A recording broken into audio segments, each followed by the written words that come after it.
ரெண்டு விஷயம் அல்லாஹ்வுடைய பாதுகாப்பு விஷயத்தினால சொல்கிறேன். ரெண்டு விஷயம் உங்கள் வாழ்க்கையில் இருந்துச்சுன்னா அல்லாஹ் உங்களை பாதுகாத்துக்கிட்டே இருப்பான்.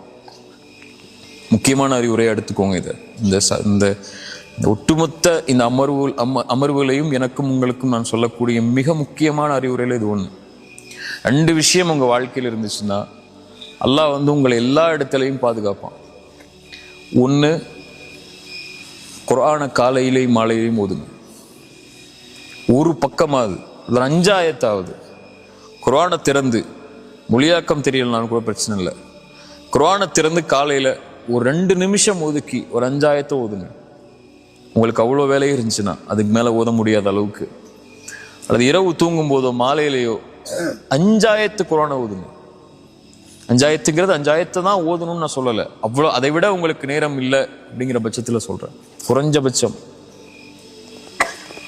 உங்களுக்கு தாய் தந்தை உயிரோடு இருந்தால் ஒவ்வொரு நாளும் அவங்கள்ட்ட பேசுங்க கண்ணியமான முறையில்.